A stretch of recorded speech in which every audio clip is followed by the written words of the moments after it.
Order the Committee of the Whole meeting, Monday, October 29th, 7 p.m. Clerk, please call the roll. Surratt. Here. Foltz. Here. Fontaine. Here. Keesling. Here. Peters. Here. Revolt. Here. And Waring. Here. 7 present, Mr. President. All right, thank you. Before we dive into the budget, I want to give the floor to the mayor. He'd like to make an announcement. Yes, this upcoming election, we have issue 12, which is really, I think it's one of the most important issues that we're going to be voting on in the city when you look at the next 10, 15, 20 years. Because for years, we have really struggled just to try to provide the necessary resources from one year to the next. And now we're in a position that we can start planning for the future and where we're going to be, particularly with our police, fire, and EMS department. You know, we've talked a number of times how important our safety services are in North Canton. Our police department, in our last survey, had a 94%. 94% of our residents gave our police department a good to excellent rating. 93% gave our fire and EMS a good to excellent rating. So we know that our safety forces are clearly valued. One of the questions that was coming up with this upcoming levy is where would the location be, and what would the cost of the land be? We knew a couple of things, that we wanted to have a central location, and we certainly wanted to be the least invasive that we had to with our residents, because we certainly didn't want to relocate the police, fire, and EMS safety building in a location that was going to be disruptive to our local residents. And so we had our administrative staff, Patrick, our finance director, Tim, our law director, and also Dominic was very, very helpful in this. They had met with the Industrial Realty Group, which is Stuart Lichter, and Chris Samarijan, their staff, and they have the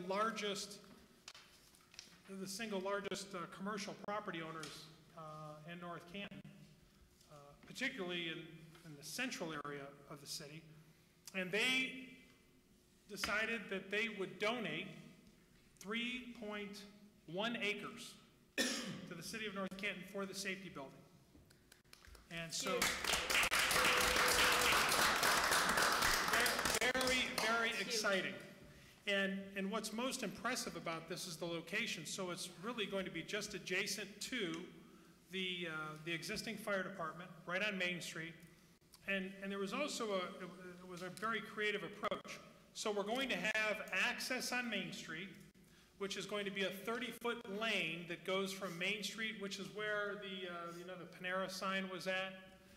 It's going to go straight back, and then it's going to break out right where the Suarez building is at. So at the corner of the Suarez building on Orchard there, and so it's going to be kind of like a, almost like a ping pong paddle somewhat. You're going to have the handle coming from Main Street, and it's going to open up back in that area, and then we would end up closing off the street and placing the building, which would be just north, it would be northwest of the Suarez building, so right in that area. This is really, I don't think words can express how grateful we are to Stuart Lichter and Chris Samarijan, because I'd like to read the letter that they sent to us. On behalf of our organization, we look forward to working with the City of North Canton to maintain emergency service operations on the historic Hoover campus for the benefit of the city. We reflect on the original volunteer fire department staffed by many Hoover employees and hope to continue the rich tradition of a successful public-private partnership. Our commitment includes providing approximately 3.1 acres of land to the city for new construction of the emergency services building. Members of our team will be in contact once a survey is finalized. We are confident that relocating the building will better serve our community, and look forward to collaborating in the near future. So again, we're going to be able to take our police department, which is just below this building here, our EMS department, which is over on Dogwood, and also our fire department, which is right on Main Street. We're gonna combine them all into one safety building. And this is it's a tremendous start, because one of the big challenges of any new building is where do you place it? And we knew that we needed to be in the center of town so that we can equally serve all the residents and businesses. And we knew that we needed to be along Main Street. But when you look at the city of North Canton, there is not very much vacant land along Main Street. So that would require buying, it could have been numerous buildings and tearing those down, which, the expense, it could have been very high. But with this, with Stuart Lichter and Chris Samaritan, we're very, very grateful. And so this is a great start. And now, when we're moving ahead with the levy, people will know where the building's going to be. That's awesome. Okay? Great news. Anybody else? Good stuff. Thank you. Great news, Dave. Mayor, that's on top of those 7 comments. Point of, Mr. Osborne, Mr. Osborne, please. Could I sit say down. something? So, yes, please. And also Dominic, because Dominic and his experience with the real estate was very instrumental in working with the administration and the finance department, the law department, and Patrick to bring this about. Yeah, I just wanted to say, when you think about it, Stewart is one of the largest industrial landholders in the United States. So little North Canton gets lost in the dust. And honestly, there has been some, misfiring, over the course of the last few years of all the different things that happened. And I think he's committed to the community. He wants us to know that he really is committed to our community. And this is really a good faith thing that he's done, Chris and Stewart and the RG group. And I think it's huge because they understand the importance of the police, fire, EMS, the consolidation of it, and the future of our city and the strength of our city. So I'm really tickled to be part of the team here and the administration, Patrick, Laura, Tim, and Soretta, and all you guys that are great supporters of the project with patience. And I would just say that now all we need, with the grace of the voters, obviously this can't go forward without the voters saying, hey, I can now see a place for the new home. I can see the vision. Also, just keep in mind that we have extra legislation that if the voters are so kind to be able to pass this, to give us the opportunity to let the police, fire, and EMS, put their new home now where they can actually see it. The good news is, we're going to review it every single year for the whole course of 10 years so that the council, the future councils, will have the opportunity to stop it if they feel that they're reading after the finance director explains we have enough money, the project's on track, not on track, we have enough, we can cut it off at any time. So I thought that's just like an added icing on the cake. So with the grace of the voters, if they're so willing to see this happen, it's up to them. So let's just hope they get the message across. I want to say thanks to the IRG group for their generosity. And I know, and I'd also like to thank not only Dominic and our staff members, but also all of our council members, because, everybody has played a role in this in one way, shape, or form. And to bring something like this about it takes a lot of time, and it takes a lot of commitment. But we all have one goal in mind, one mission, and that's to properly equip our police, fire, and EMS personnel so that they can give the best service to the people that live in North Canton and that work in North Canton. And this will set the city of North Canton up for the next 10, 20, 30 years. Outstanding. Great news. Thanks, everybody. Great news. Okay. Well, with that, we will jump into the budget. Chairwoman Ware? Okay. Well, we should all be starting with very happy faces after that news. But Laura, the budget's going to be hard to compare to any great things after hearing that. So thank you again I know how much Pat worked on this, and Laura and Tim and Dave, and that's just huge news and very, very exciting for our community, and hopefully the voters think so as well. So thank you for all your hard work for that. So now as we move to the budget, I met with Laura last week, and she had had been busy working with all the department keys. Mike was in there trying to negotiate, right, Mike, for more monies. And the process is very similar to what we did last year, and Dan did a great job with that last year, and we're just going to kind of follow that through. Laura went through kind of some ways that it all comes together, and it is a large process, and I have to give Laura credit for putting together a lot of different spreadsheets and data beyond data that we don't even need to all see tonight because all the data then comes into these columns, but it was very interesting to see how that happens. And what Laura does too is she uses a lot of her team to help her do that. And so when you think about different succession planning and training and moving people forward, Laura does that, and she gives different people different responsibilities and kind of uses it as a training session. So that was really interesting to see as well. We went through every single page, and she highlighted things that were of issue. I asked questions, different things, different new titles. We have a new school services title that we're going to talk about this year. We have some positions that aren't filled, and so we'll talk about some of that, and just some of her concerns as well. So what the hope is that she is going to obviously lead this discussion, and then each of the department chairs are going to come up, and so that they only have to come up once. Laura and I have little cheat sheets of the pages that they have. So Chief Minnock has pages 2, 3, and 29, for example.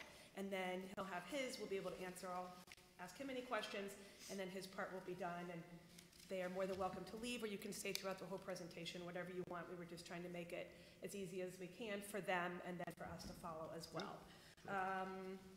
So I think that is it, right, Laura? Yeah. If there's anything else, I might have some add-ons as we go through, but otherwise, take it through. Right. And Thank before you. we jump into Chief Minnock, I know he's just right there on the edge of his chair. I'll give you guys a brief overview of the budget as a whole, so you can kind of see the big picture, and then we'll get into the nitty-gritty. Like Stephanie said, I appreciate her saying that. Really want to recognize the whole finance team. Everybody plays a different role in their little areas of expertise to get all the data where it needs to be. So I appreciate them for working so hard. And they're still, this week, going through with a fine-tooth comb, finding any kind of anomalies from last year, different things. So as council considers it and makes adjustments, we'll be making adjustments as well. If you look at page 1, compares 2018's appropriations to what we're planning on for 19. And if you look down at the bottom line, you can see it's up about $1.5 million. But that's a little bit deceiving, because one thing that's included in 19's budget is about $2.4 million in advances back and forth between funds. So when Rob goes out and gets all our wonderful grants for street projects, sometimes the state or federal government pays directly to the contractors. Other times we have to upfront the money and then get paid back for it. So not knowing what type of grants we'll get next year, we're planning, like I said, $2.4 million of those kind of advancing money out of general fund to upfront the money and then bringing it right back. So if you back that out, the budget's actually down from the prior year. Good to know. And there's a few reasons for that we'll kind of hit as we go through different funds. One of the big reasons for that is if you look all the way down at Fund 650, water revenue, you'll see that's dropped off quite a bit. In 18's budget, we had our AMI project and the appropriations for that. That project's now moving forward, and we'll carry that appropriation into this year. There's already a purchase order issued, so that's, that was kind of a one-time hit. And then the very next Fund 651 is our water replacement improvement. Last year, we had a lot more projects budgeted than we do this year. So things like that will drive the budget up and down. But on the whole, we are down in total. The area where we're really up is grants. So if you look at funds 331 and 332, that's our park grants that Patrick has worked to secure, and Kathy. And then 332, our issue 2, is the grants that Rob has gone after for roads. And again, when we get to those funds, we'll get into it. And we've noticed that a lot the past couple of years. We love free money. Yes. If you look at Fund 203, second one from the top, that's our income tax. You'll see that's up from last year, and that's simply because we anticipate receiving more tax revenue than we did in the past. My estimate for this year was $7.6 million. That was pretty conservative. We'll actually finish the year probably closer to $8 million. And I anticipate that next year will be about the same. I did back it down somewhat because we know we've had a couple announcements lately about a couple businesses relocating. So I've pulled back my estimate a little bit for that fact. And then the last one I want to draw to your attention before we dig in is Fund 205 EMS. You see a pretty sharp increase there. That's because we're buying an ambulance out of that fund in 19, and that's not something we do every year, so that one bumped up a bit. And with that, we can just jump into the individual departments unless anybody has any overall questions. Okay, Chief? You're good. I'm ready. Speak for yourself. He's ready to go. Yeah, because he's off here running notes. All right, going to pages 2 and 3 are the police department, and as I think Stephanie mentioned earlier, if you look on page 3, we've created a category called school services. We had that in prior years, we called it school patrol, that was just our crossing guards, and the crossing guards are still there, but we've also moved our school resource officers there. Because that's a new program, something that the chief has started with the schools for this school year, we wanted to really show how that impacts his budget and kind of break that on its own. If you notice down at the bottom of page 3, you'll see a little note that lets you know that the agreement that was negotiated with the schools and a portion of that is reimbursed by them. And then Laura, what did we said our portion is approximately 100,000 between the crossing guards and then our portion of the resource correct. officers. That's correct. So that's important to know too, that we are giving them $100,000 in services, paying for it. Okay, Yeah. can we repeat that so we all understand this? So you're saying the $130,000 in 103, 50, 101, that's shared cost of the school? Well, if you look at the total school patrol cost of that 254,000, that's the total cost of crossing guards and resource officers, about 250,000.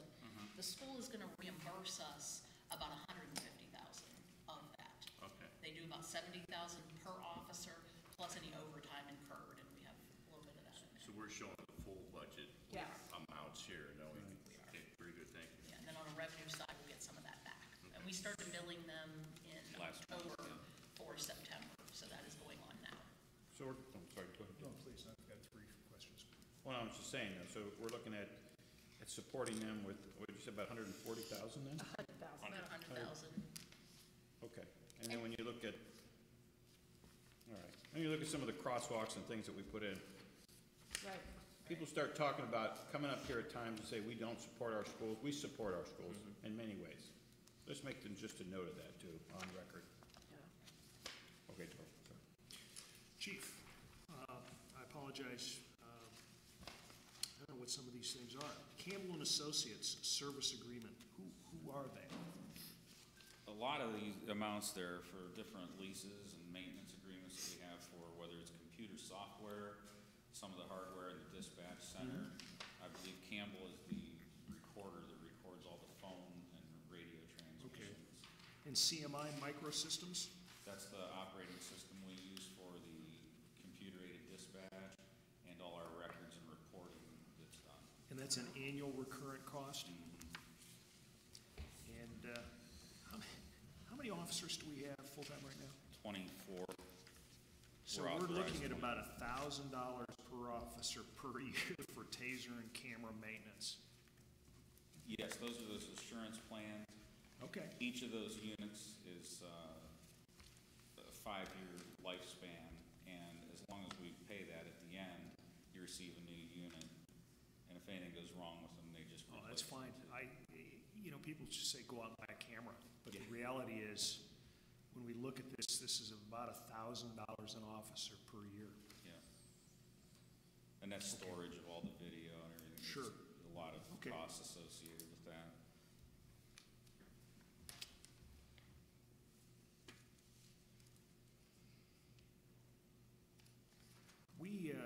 If you look at, on 101 General Fund, cell phones and data, if you look at our 17 expenditures and our budget, that's about doubled. Why did our cell phone and data plan double? A lot of that is the air cards for the MDTs that went in the cars just several Okay. years ago. Okay, fair enough. If you guys don't have additional questions on pages 2 and 3, the chief also has a section on page 29. And you may just want to pull 29 out because we'll be going back to it a lot. That's our capital fund where we put 30% of our income tax every year. And so you can see all the departments play a part here. So Police would be at the bottom, the 330101. So Chief, I had a question about the patrol vehicles. So you're looking at 2 new ones this year. So when I've come in a number of times, I see the 2 on the side of the parking lot, and, you know, they always have the battery charger. Is that typical for most police stations to have 2? I'm assuming those are just extra cars. If one went down, then you replace the one? Not so much that, because those are older. Okay. And they don't have all the equipment left in them. Those are used for the guys that get a subpoena to court, or sometimes to go to a training class or something like that. They come in and use those. We use them for events. Okay. Some of the larger events where we have to close a bunch of intersections. We just don't have enough of the regular marked cars. And then this last year, because of the school resource officers, we retained our 2 that we normally would have gotten rid of for them, instead of trying to buy 2 more. So that's interesting that you just said that. So those cars that will be with the resource officer, is that even included in like the cost that we kind of help with the schools? No. No. Okay, so Because that's, he was able to use cars that he already had existing. Now, long-term, as he has to replace over Yeah. the fleet, that will add to our cost. but still a No. benefit to the school and the resource officer. Yeah.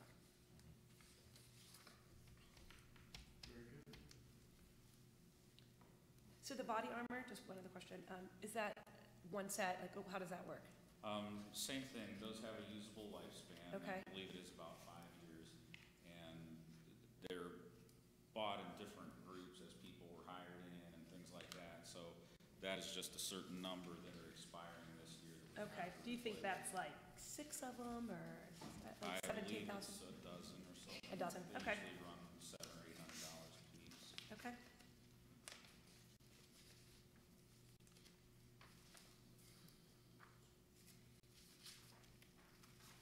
Any other questions? No, straightforward. Okay, Thanks, John. thank you. Thank you, sir. Chief.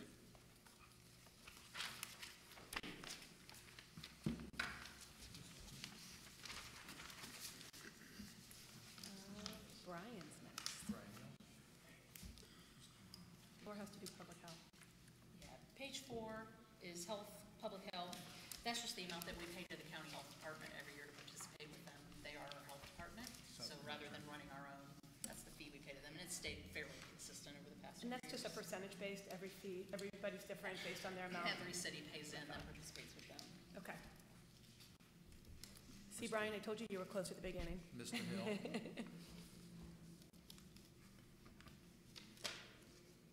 questions? Well, Brian has the dogwood shelter, you've got the swimming pools, you have the whole park department. So there's a lot there. The civic center.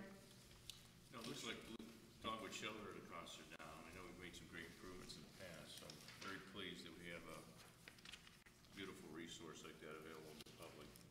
It is, and they're very nice. So, Well, we should give, kudos to council for last year passing that legislation that allowed us to reserve, a certain amount of the rentals fees in for capital improvements for these things. And Laura will be crunching those numbers, soon enough here. We still got a couple months to go for revenues to come in, but I think that's, been a factor in that for you. And I just wanted to interrupt on the Dogwood Shelter. If you haven't been out there to see the great work that Brian Hill and his team had done, and with the help of Mark Soretto, aesthetics, the patio dining area, so to speak, that's out on the east side of the building, the new grill area and the canopy for it, did a fantastic job. Did you hear from the residents? Were they pleased? I haven't heard from any residents, but we've heard from some people that have rented the place. Okay. They're getting ideas on how they could Yeah. really utilize that facility. Do we have any photos posted yet on the website? We'll be doing that shortly, yeah. I think that would be nice. I just toured it last Friday, so it's like, wow. Please None of proceed. anyone? One question, Mr. Hill. Notice here, down in the Civic Center, based on our most recent utilization of that thing, how about a sound system? Is our sound system up to date down there? Because when we were down there for that last thing, we did not have that sound system going well. Is that something we can? We did the, Civic Center, that's what I'm talking about right now. Sorry, did I jump ahead of, or we No, were you're talking good. about the whole park? It's just a fan blowing, we can't hear Okay, it. well, no, I mean, there wasn't working properly, and I wondered if, is that something we need to invest in to add on to that, Brian? What is this, do you know what that, we were down there at that last meeting with the EPA, and it was, Mike was having a hard time. It's something maybe we should look into. If something we need to add to this, I think that would be worthwhile. If I'm having a wedding there, I surely want people to hear my jokes or whatever like that, you know, so, if that's an I know issue. we've had upgrades there, but clearly when we had the last meeting, the microphone, was not working. So, you know, it's something similar, I think, to what we had here. Yeah. At, you know, with these microphones, you know, Yeah. they were upgraded, but finally, you know, after so many years, we got it taken care of. So maybe we could look into that. Yeah, just a thought. Well, This is the last time we were I down was there. not aware of any No, you weren't complaints, there either, yeah. So- but we'll definitely check into It it just kind of and caught my mind when we started looking at this. get it resolved.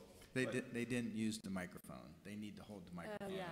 So it's There hard, is a you know, training. you gotta get some basics here. You gotta hold the microphone if Yeah. you want people to hear. It's like, what? Can you hear me now? Right. You gotta, you know what I'm saying? You gotta use the tools. You're saying Gotta use the operator error, tools. right? I would Could be. say. So they don't wanna talk because it's awkward. You need to use the phone if you want people to hear. One of the big expenses is the flooring for the Civic Center, which has been needed. So that's great. And did you already pick out the flooring, or were you a part of that too?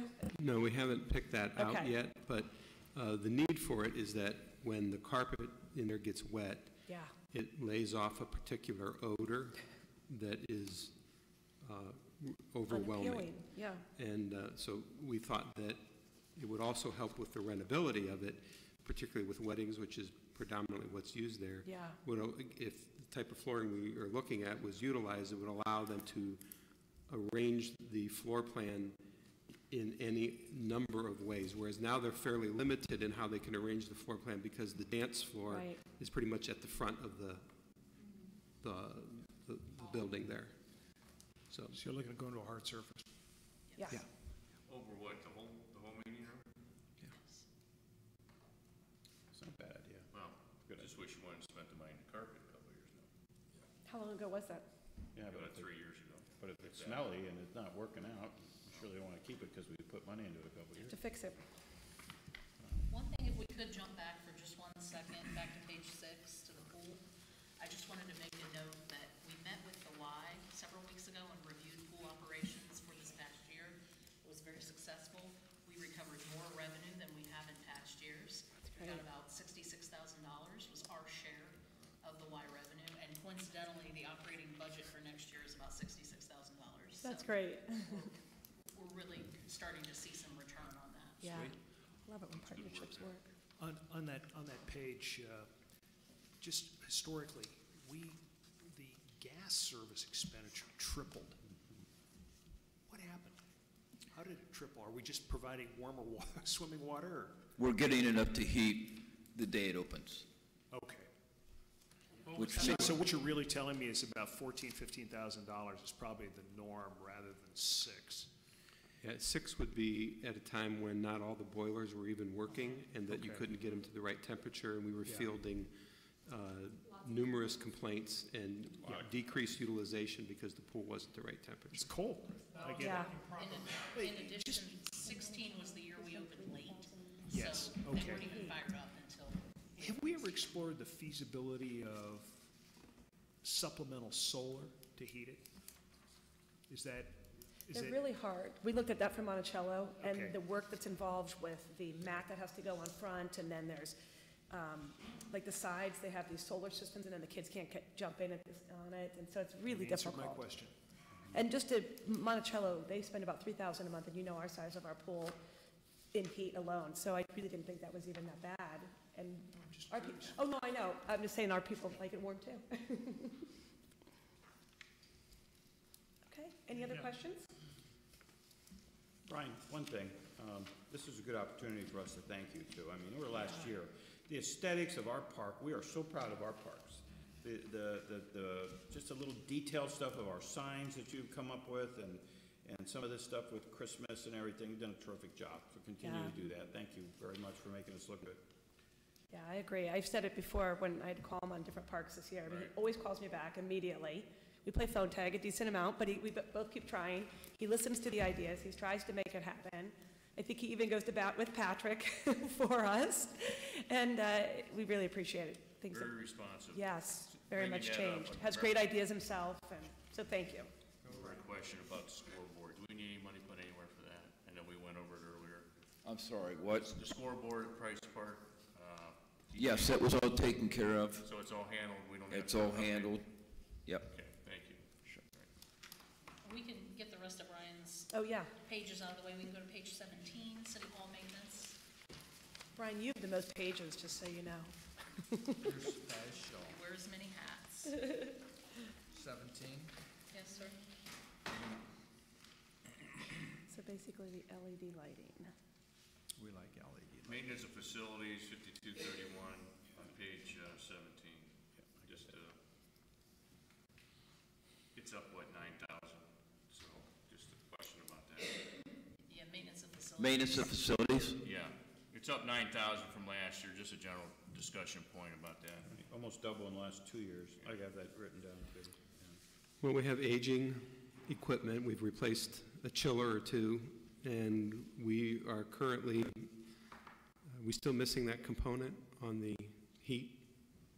Yes, that was about a $9,000 pump for the heating system. The boiler system downstairs is broke up into 2 phases. You never know what might come up. Part of it goes to the air handler, the other part goes to your baseboard heating.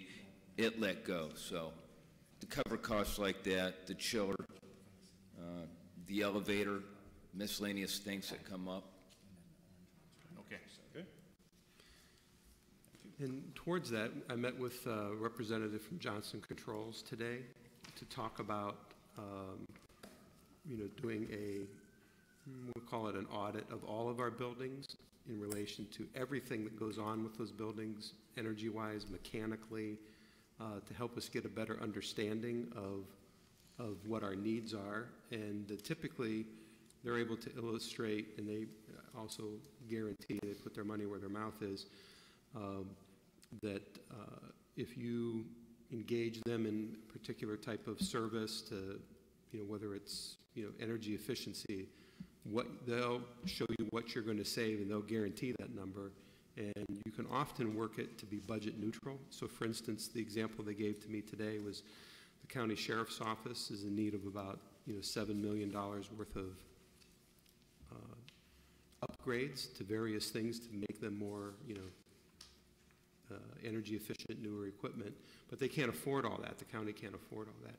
But they're able to afford a smaller number, which showed that they could generate about $1.7 million in savings, and they're going to use that savings to buy the equipment to give them that piece of the puzzle. So that's something that we have not done here, that I'm aware of, maybe ever. Yeah. We have a number of aging buildings, water treatment plants, so if that sounds like something that council would be interested in, I'd certainly like to take the preliminary step with them. There's no cost for the preliminary. Sure. I think it's a great idea. The neat thing with Johnson Control, I know they're working with the high school as well and different entities, and so they're not just doing the village. They really are taking a stand to say, we want to be here.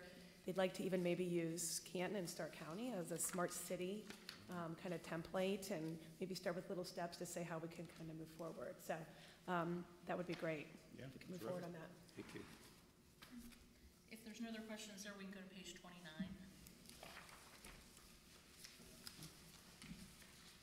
This will be Brian's capital items. If you go down to the bottom of the page, 330308 will be the pool, and then the 330309 items would be parks. That's Some of his 29. bigger ticket items. 29. So we're replacing the fencing around Dogwood? Yes. The fencing is in a very serious state of disrepair, rust, worn, curling up along the bottom.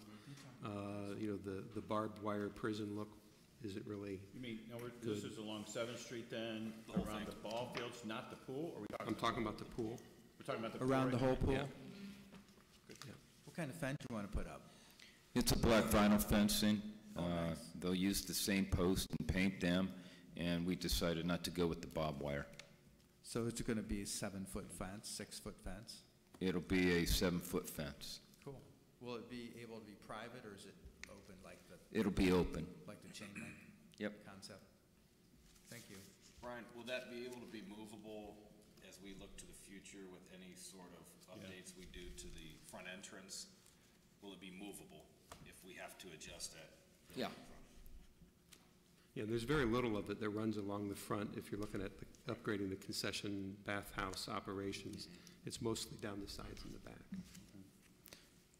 If you look at, like, the Eastwoods Playground, they are going around the city and looking at when playgrounds have been put in, and then going to start to replace a lot of them. And Patrick and I, we had gone out, remember, earlier in the season, and you were showing me all the dirt on a lot of them and just how kind of worn they are.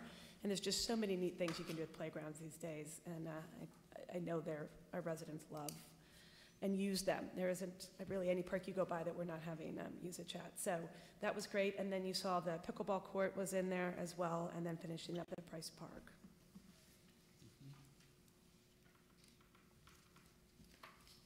That's great.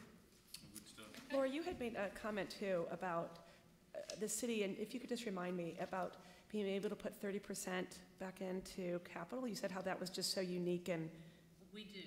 Of our income tax, we put 70% into general fund, and then 30% of it goes here in the 330 capital fund. And there's not a lot of cities, at least that I worked with in my past life, that had that large of a portion going to capital. So it's nice that we really can keep our, facilities and our equipment up and dedicate that money. So it's just kind of, already set aside. right.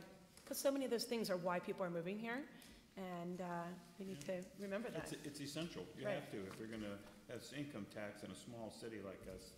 Yeah, I You think gotta- about your kids, it's another that's why reason they you want to come back. You want great amenities, Yep. that's for sure. That's what we have. Real quick, 29 Pickle Price Park Path Trust money, C Fund 212. So there's an account at Stocker? Yes, we donation? used, the Stockard money was about 150,000. We used about 100,000 of it this year to do the Maple side. Next year, we'll use the remainder to do the Glenwood side, but there's not quite enough, so the balance would come from this capital. So you'll see it in two spots. Okay. And then if no other questions on those items, we can go to 34. And that would be water distribution. That's Brian's last hat he wears.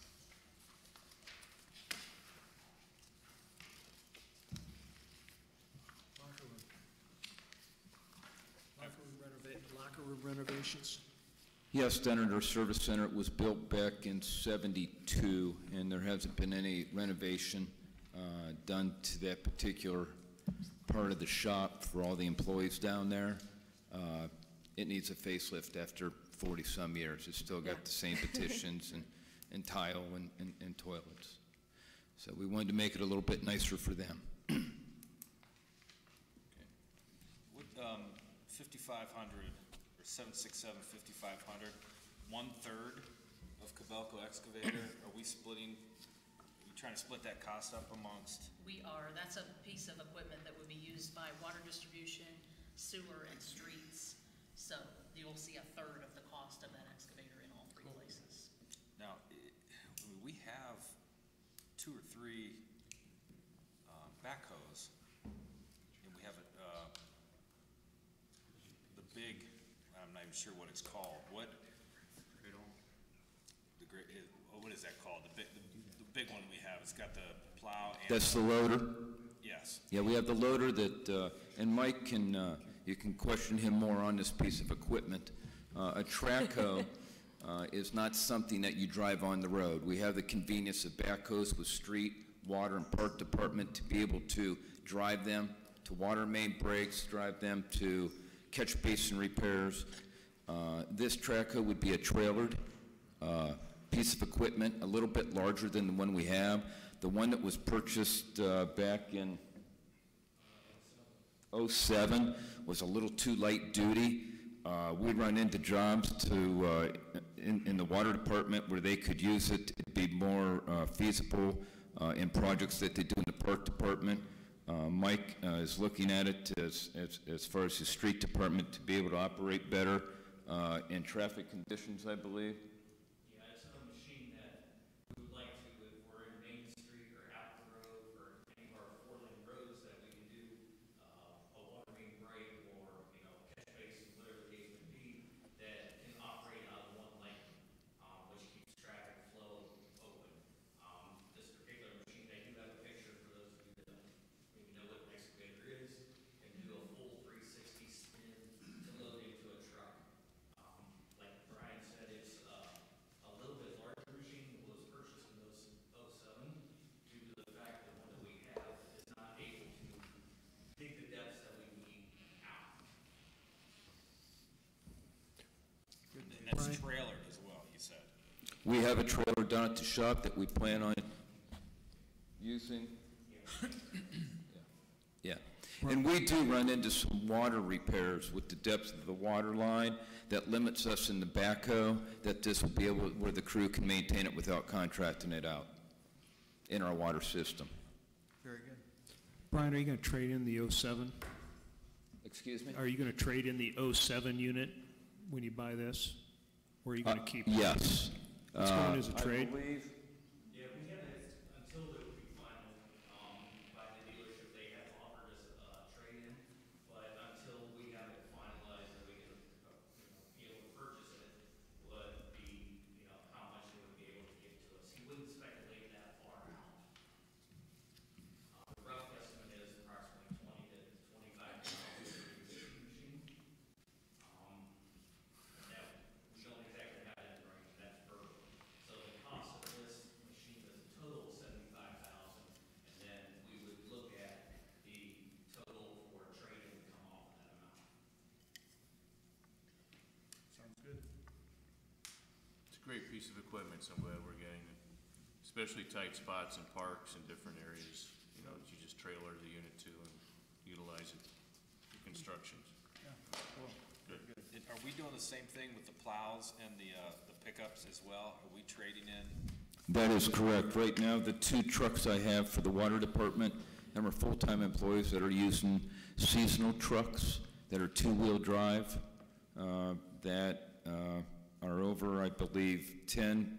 One's an 8-year-old truck, one's an 11-year-old truck, and we'll put this into the fleet with the street department. And for everyone, these are like the F-250s, right? They're not the big. Right. 250s or Chevy 2500s.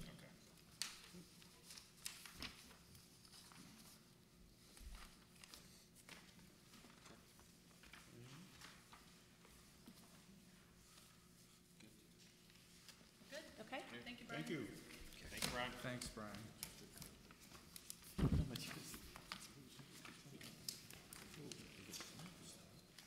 Okay, we'll rewind all the way back to page 10. Right. Keeping you on your toes. Pat Moore show now. Yep, all Keep you right. on your toes. So page 10 is our building department, and as we know, we've been going through some changes with that department, and we're currently working with a company called Safe Built to negotiate a contract for their services for our building department. Right now, we have them under contract just for a building official, and he's here, so we have kind of a short-term contract right now, and then Tim's been going back and forth with their legal counsel on a longer-term contract. At the time we put the budget together, and that's what the note is here at the bottom, the time we put this budget together, we didn't have the final terms, and we also didn't know how many of our current city employees were going to choose to apply for and accept positions of Safe Built. So what I had to do was I had to budget it both ways. I had to have the full-time employees in here up at the top under personnel, and I also had to have the professional services. You'll see about a third of the way down the page is 400,000. That would be for the, fee that we would pay to Safe Built once they're on board. Once we have the final terms, we know how many employees are going over, then we can come back and amend the budget early next year and take one of these out, basically. So it's a little bit doubled up right now. So it's one or the other then. Correct. And Pat, if you could speak to the financials of that again, you're pretty confident that we're going to see a return on this, correct? Yes. What I could say is that the budget, or the department is operating in the red presently, and it's not by an insignificant amount. So, we need to rework this in a way in which we could operate in the black. This is something that I looked at a year ago, but we, instead of going this way, we went a different way, kind of like I likened it to at the time of, if you were going to see a doctor or a surgeon, they're going to recommend the least invasive procedure to start to see if that'll fix the problem. That was the approach we took. Didn't fix the problem. But in looking at this organization, they provide a very unique service that is customized to our situation. And that puts them in a position that really nobody else can be in. And we believe that when we get the finals on this, that it will definitely put us in the black for 2019. And that's just, keeping more money than in the general fund. And that'll be coming to a committee of the whole meeting, shortly. We're working through the legal end of it right now. Just as an observation, I think what you're attempting to do is to achieve a smaller and more efficient government. We've walked away from Mayor's Court, where we were hemorrhaging cash. Yes. We're in the red here, and we hope we will be more efficient. Correct? Yes.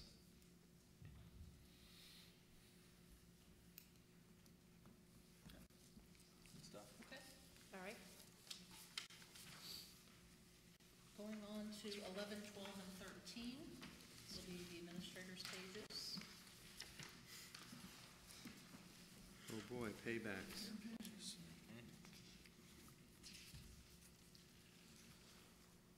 All right, so I'll just throw a couple things out while you're waiting to pose questions. But in the professional services line item on page 11,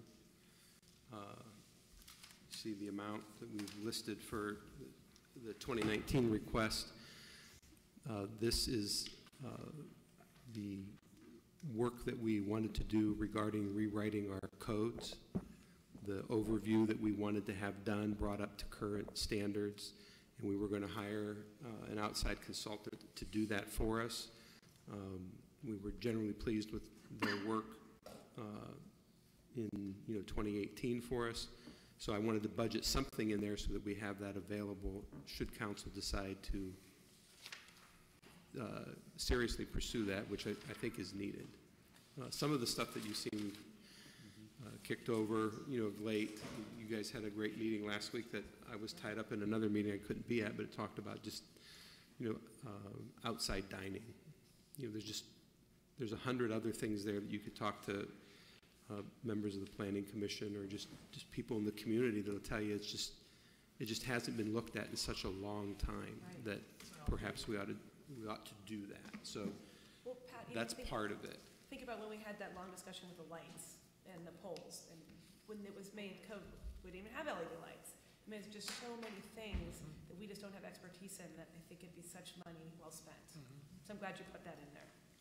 I'd love to move forward on that. And that obviously would come back to council, but wanted to have it in the budget. Yeah, It needs done. yeah, It really does. Us to go forward in the manner we want to go forward in, it needs done. yeah. There's also an increase there due to occupancy grants. If the Akron Children's grant would come online this year, then there's money there for that as well. Okay, awesome.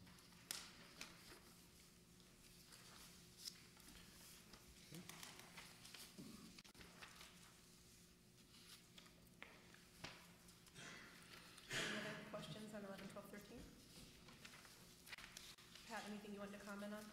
I would just note that one of the things that I'd asked the finance director to do is when it came to legal advertising is to, depending on what the nature of the legal advertising is, to put it in the reflective department budget. So if we're, that it's not running out of administration and its budget. If we're advertising for, some construction project that's out of engineering, should have some line items in all these other departments for the legal advertising that's done.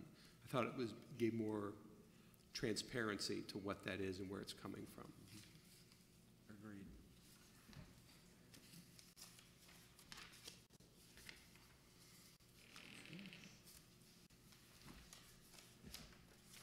If nothing else, we'll move to 14.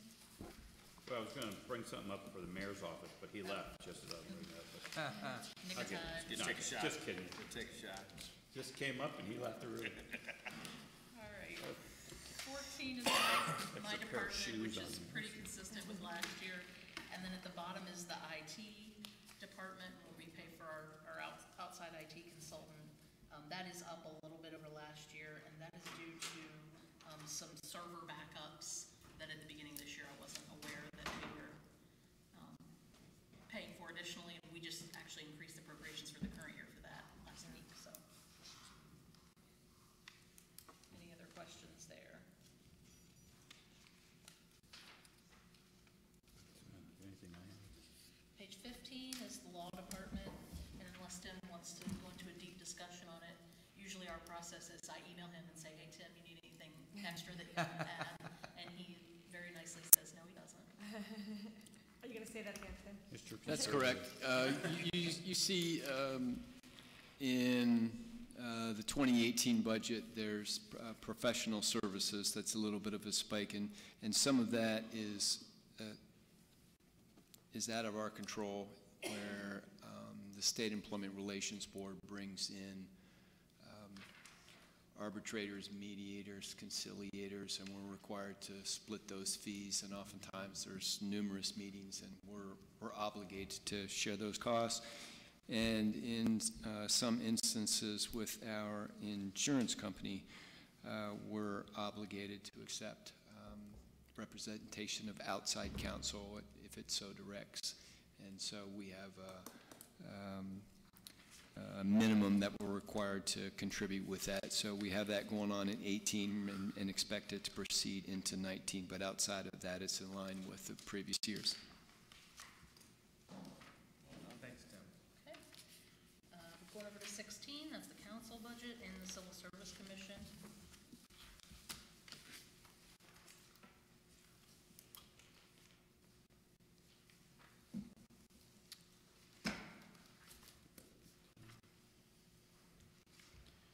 So one thing that shoots out, of course, is this health insurance.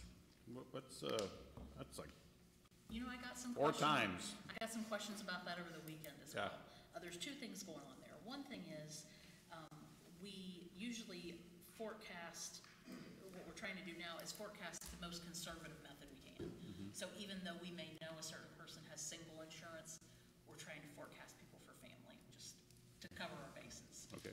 The other piece there is that there's a potential new spot that's being added to be shared between administration and council for an administrative assistant. And so a piece of that position is in the council budget as well. Do you see that under personnel, the 144? Again, under salaries and pension and everything is up a little bit. And just like, you know, Mary Beth's in council, but she's also partially charged to civil service. Right. You know, we split people based on what they do. So that administrative assistant is split a couple of places as well. Right. Outside of that, those people spend wisely. All right. All right, and we already did 17, so we'll flip over to 18, and this will be Mr. Graham.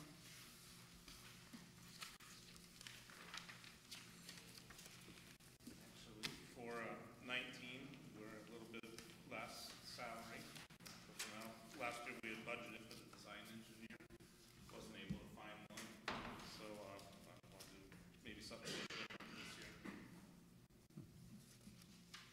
We So did are add you engineering. just subbing that out then when you need it, or are you doing it? Yeah, I've kind of twisted the arm of some of our consultants, keep their prices in line since I came from that world for Right. 5 years. But aren't you also trying to help somebody like who works with you now and kind of help him with that skill set and Right, work exactly. him up? We had a new employee, an engineer aide that we added in 2018. It's turned out to be a phenomenal. See, and I think that's great too, that you're helping him with that skill Yeah, set so to we can move have him up. grow.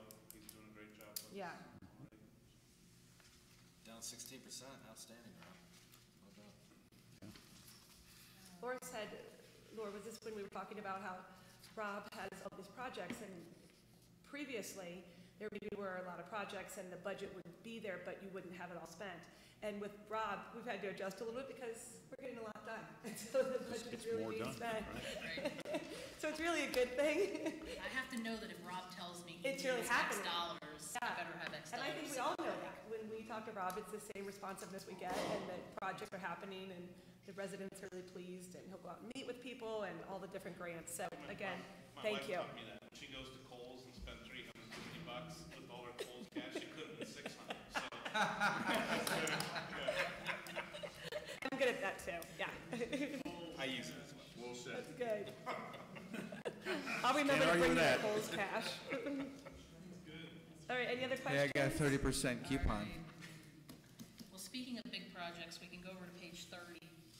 30? 30. Yep, Rob's got a few pages. That's the remainder of our capital fund, and page 30 happens to be quite a bit. That is Rob's, both streets and storm sewers. Yeah, if we look at that 305465229, that's our big ones in the street. You see 200 grand for Apple Grove, that's our joint paving with Stark County. We're looking to get an OPWC grant, find out in a few weeks. Our share would be roughly 200. I got 30 grand for Pay for Everhard, which I actually did last year. We'll have a little bit of cost to that, not a lot, considering probably $750,000 worth of paving. We'll have a little bit to pay there. Big one that's kind of highlighted below is Weber reconstruction. I'm estimating about 1.1 million to completely reconstruct Weber. The entire thing from East Maple Street to the dead end. It's too far gone to try and It's do bad. repaving. So and we talked about that in the campaign last year. We did a couple patches this year. It was so bad. Curb and gutters narrow and shot. We got a lot of old catch basins that we replaced. And so we've got multiple funds, drainage money and street money to pay for that. Certainly some bad spots in the soil we have to get out. All these failures. Next one is Northfield. We want to replace the sanitary sewer. We kind of touch on that when we get to the sanitary section, but we're using a little bit of street money when we do that sanitary replacement. We've got about 750 grand in that. We'll again do storm sewer system with curb and gutter. We've got no storm sewer system down there now. So we use multiple funds to pay for that. We'll touch on that in future sections. Another one, 7th Street Northeast, looking for about 260,000 is our share. Going to apply Friday, they're due for a CDBG grant, through Stark County Regional Planning. Going to ask for about 250,000 there. So if we're successful, they pay 45%. I like our chances at that, but we'll see. It's competitive out there. Now, just to touch on that, so that's total new sidewalk. That is, there's kind of two parts to that. One would be reconstructing the roadway, complete reconstruction. We had a lot of bad potholes and stuff last winter, but the curb and gutter's in horrible shape from North Main Street east to about Park. So we'll replace about 1,600 feet of that curb and gutter on both sides, replace the street, entire new pavement, sub-base. And then I think once we get past Park, we're in pretty good shape, where we'll just have spot repairs to the curb. We did all those that we've already talked about tonight, the curb ramps and stuff for the school and those crosswalks. So I think a lot of that is salvageable with just a simple repave. We have to do a lot of the reconstruction in order to be eligible for the CDBG funding. They would pay for the repave. But it's gonna be real similar to our approach last year on 7th Street. Northwest. Which was a home run. Yep. So kind of a hybrid repaving with keyword reconstruction. And then we're also, there'll be some sidewalk repairs in that area, but maybe even a whole separate project is from Wise down to Briar or Weber area. At least get sidewalk on one side, see where it fits best. There's been a lot of talk from that neighborhood up the hill to the school. Yeah, because right now, when we put new sidewalk in, we have a sidewalk policy where the residents are supposed to pay half. Right. That's not working so good for us, so we need to come up with Yeah, a better plan. and We need a plan that works. I'll take anything free, but I think we've got older sidewalks in a lot of areas, you know, we're gonna revisit that. I'm not against sidewalk, but I've told some of my constituents, you're not getting it for free, we have a policy, it's half. So if we're gonna start that process, you know, I think the first thing you do is you take it out and show people what you're looking at. I'm all for trail sidewalks, everybody knows. It's a policy that's consistent for everybody. Right. That's what I'm looking at. Things are always come subject up to with change, though. strategies. You know what I'm saying? You want to be, Because we got sidewalks falling apart, let alone put new ones. Lots of them. well, what I'm saying is that, you know, we definitely want to make a more walker, walker stroller friendly. But we might just have to come up with a better plan. Maybe there's some special grants out there or something, because not everybody wants to spend the money. And so it's just going to look like crap if they don't want to participate. There really is a safety issue as well, and on Glenwood. Yeah. We've talked about Glenwood and Definitely. 7th Street Hill for years. Right. And Lindy Lane, you know, I mean, we have so many streets where it just ends. And what happened to the rest? They just didn't do it. Like Lindy Lane should go all the way to Glenwood, and Glenwood should go down to the park. Correct. This is a no-brainer for safety. I've sent you all pictures before of a lady walking, an older lady, right in the middle of the road because there's no place to walk. So the areas that are just walkable, we need to set a strategy and a plan to get this done. It doesn't have to be all at one time. Yeah. Piece by piece, we can go put it together. Not to change the subject on that, but, you know, that 7th Street corridor there with the school there and everything, that is a very high traffic area, not just for the people that are in school, but visitors to our town. When you start thinking about the amount of people that come into our town to go to sporting events there and everything, you know, aesthetic guy, as you want to call it, I would like to see if there's a possibility of maybe bricking some of those crosswalks and make it kind of a nice looking place so people say, wow, we're in North Canton again, you know. So, you know, not just to put, you know, just the minimum kind of thing, which I know you don't, because you're really good at that kind of thing, but that's just a thought there, because that is a very high people sit around, they look at our town, and our park's going to be right there, and that's going to be even more of an area there. So that whole 7th Street there by the school and everything, I think deserves a little bit of character and flavor to it. So if we can do stuff like that, I think it'd be really cool. Good idea. Good idea. Yep. You go, Soretta. Yeah, everything that's the big projects on this page is. The dump truck, Brian? Or That is Mike? Mike's. Mike, okay. That's just a replacement of one of our big dump trucks for the time frame and condition that it's getting in. It will be our last one for a few years. I know we've bought quite a few dump trucks the last couple of years. This one will be a replacement of the 05. Snowplow, salt spreader, dump body, the liquid that we apply for our salt. Just basically a replacement to make sure we have good quality equipment and start to get some, not so much high mileage, but you know how salt is on all our vehicles, it's getting a little rough. I'm starting to get concerned with reliability. Now, are we gonna be able to trade? We gonna be able to get anything back on a trade? There is an option of that. Recently, we haven't had good luck with, nobody really wants a rusted out salt truck. As far as value, we have sold them in the past on public auction. We have one currently getting built that was approved for 18 that I'm holding on to until obviously new comes in service, that there is a possibility of the school here in North Canton would like to purchase it. So whether we get her, we'll see how that plays out. Good idea. That's a great The idea. school is, you know, they're interested in some of our equipment. Good. That's great. That's ideal. Awesome. Excuse me, what's that truck worth to the school? If they were to write you a check, what would it be? The value on it right now, you're talking about the one to the school? Yeah. Correct. About $9,500. Okay. Past auctions, we separated some of the equipment off publicly on the auction side of things. It only was to get like 6,000 out of it. So, and then we sell the plow separately. This truck here, complete, has a little bit more value to it. Good, Mike.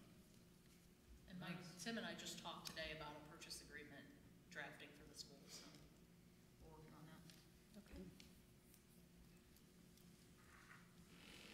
One thing, Doug, you had asked me last week when we talked about this was about street designs. Yes. And I had asked Rob about possible money in that 2020. Rob, you want to speak to that a little bit? Yeah, we can, we've got enough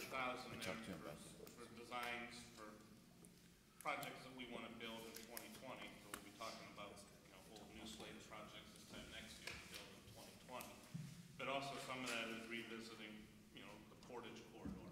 We did a public meeting a number of years ago.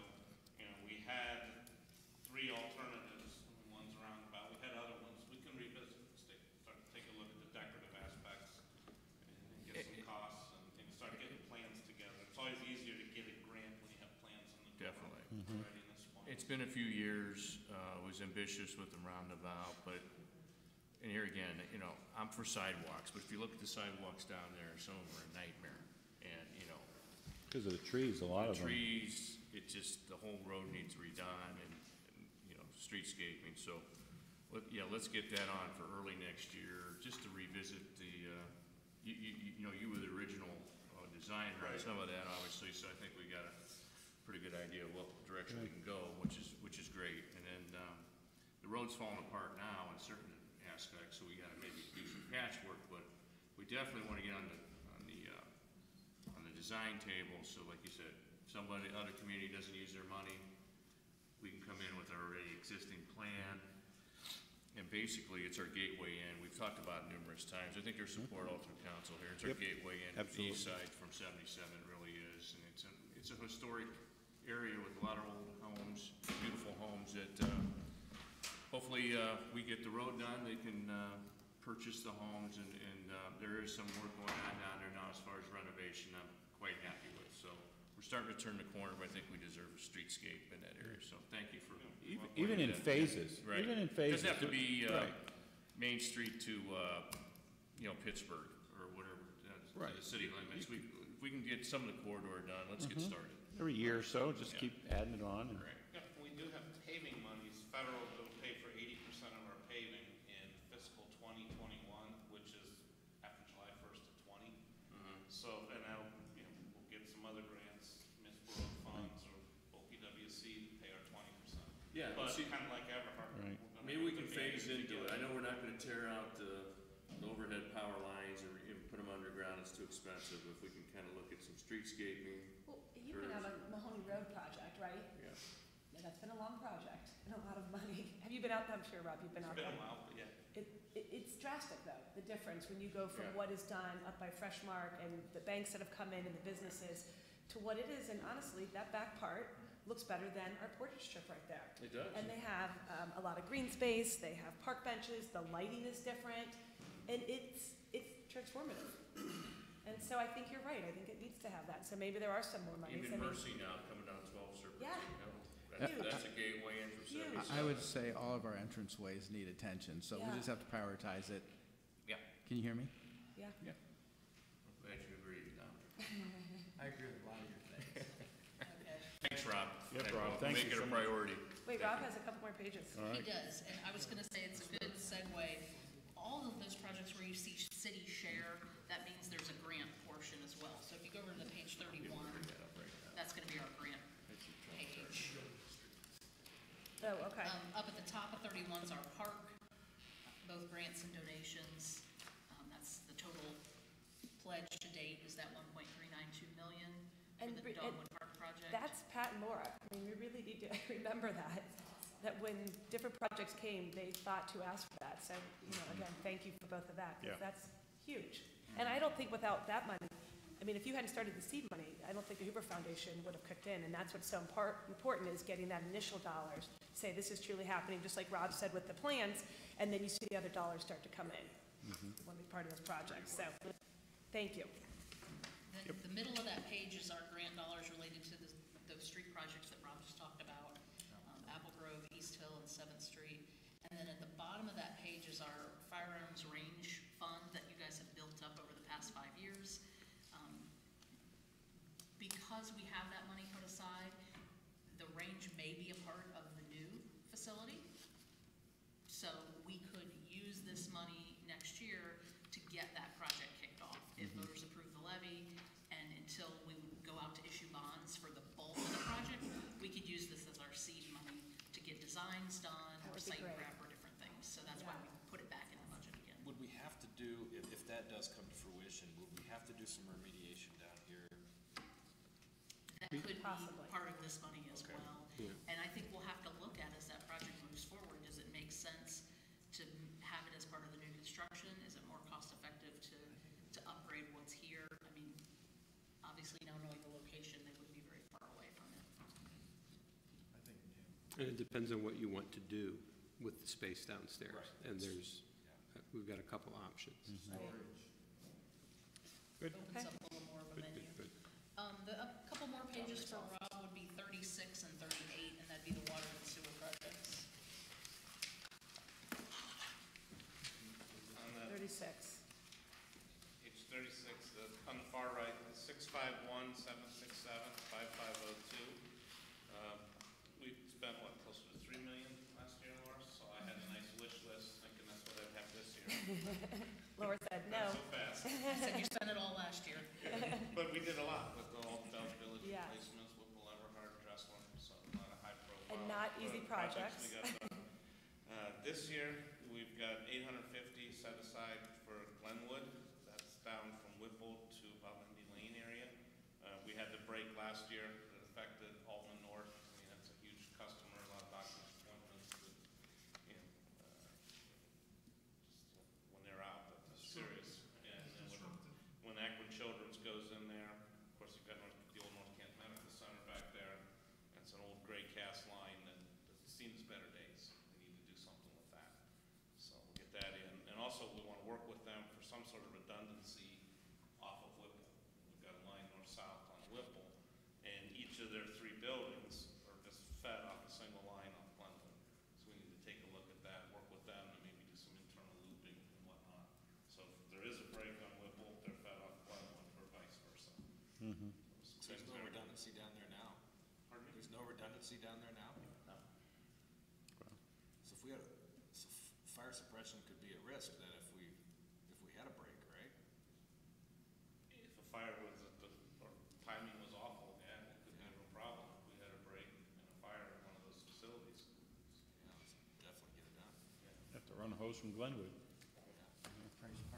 And then the other project we'd like to do is kind of killing a lot of birds with one stone. But Laurel Watkins, it's kind of the loop, those 2 streets, they each begin at Salway. We've got a lot of complaints from the residents in that area. You know, there's no drainage, and a lot of erosion on the side of the roads and whatnot.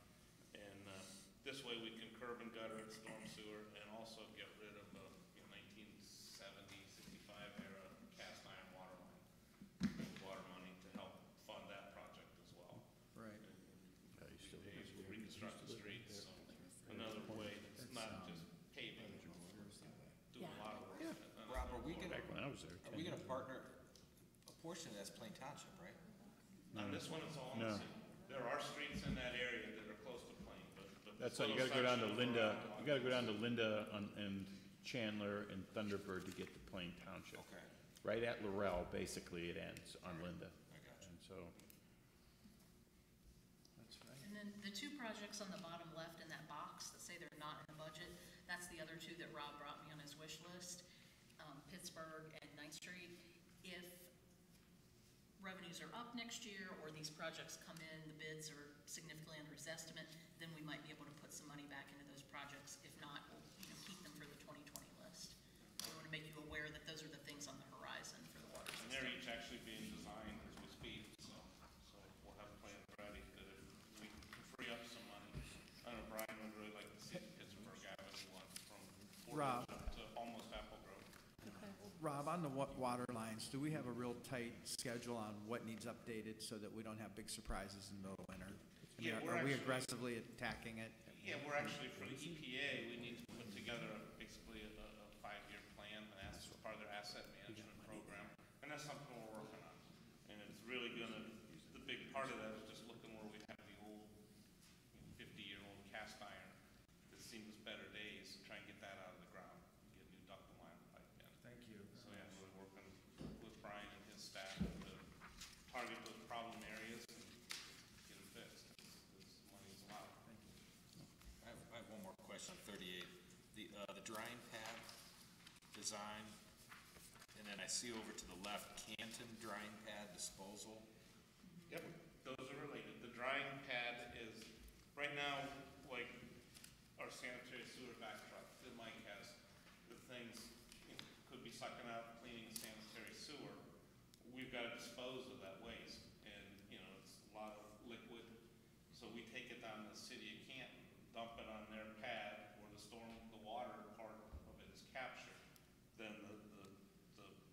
part of it, solids, are hauled to the landfill. And the city of Canton is letting us use their facility for like $380 a load or something like that when Mike goes down and dumps. They're not gonna provide that service forever. So we need to look at something on our own property where we could have such a facility. But our problem is at the service center, that's also a water well field. So, yeah, EPA frowns on that, so where do we own property? Oster property, well, that's a water. Dressler, well, that's water. So we're really struggling to find, so the idea that Mike came up with, is a great idea. If you look at his two buildings out there, the one on the east side is a little shorter than the one on the west. They're kind of side by side. So we were thinking, well, let's fill in that northeast corner and have a building that's a steel building, maybe the first 5 feet is a concrete wall, and get a drain system in there, and the proper ventilation, we just empty that back truck in there. And since rainwater isn't gonna hit it, maybe that'll suffice. So we want to work with a consultant in 2019, and one of our first questions is to the Highway EPA, do you even allow this? Right. So maybe we can utilize one of our own sites, and if that doesn't work, then we're really back to the drawing board, find property somewhere, or work with a community or something. Yeah. Why is Canton, why is that not feasible in the future? Why would that go away? Well, because their costs are escalating rapidly, and they're pushing that off, and they don't want, the EPA, breathing down their neck with all these communities bringing all that stuff to them, so they don't want involved in it. And the cost on this is, gone up significantly in the last 2 years. So we can forecast out that it's going to get prohibitively expensive if we continue to go that way. What does the county use? Yeah, that's another, so the county has a few properties too. That was something we were looking at in the past. Like up towards the airport, seeing if we could partner with them, but it just didn't come about.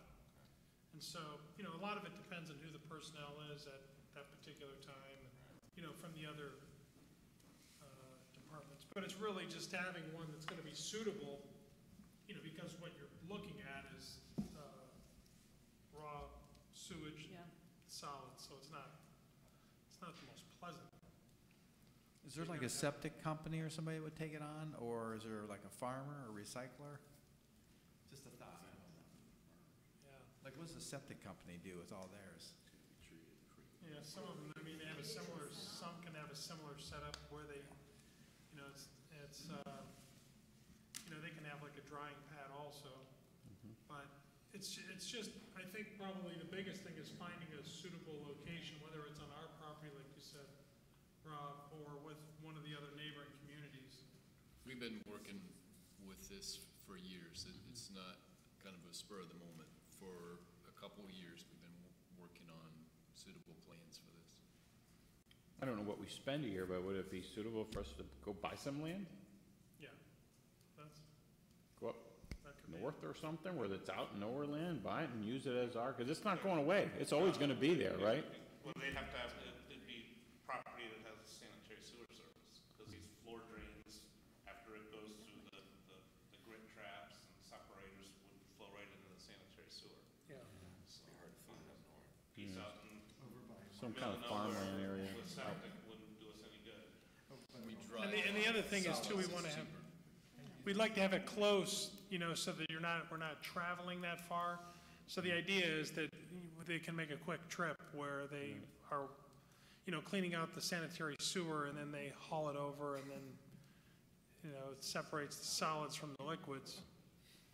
So, but the good thing is that you're making plans now, trying to identify that location. And so as long as there's a sanitary sewer line to that area, and it's not, near a residential allotment.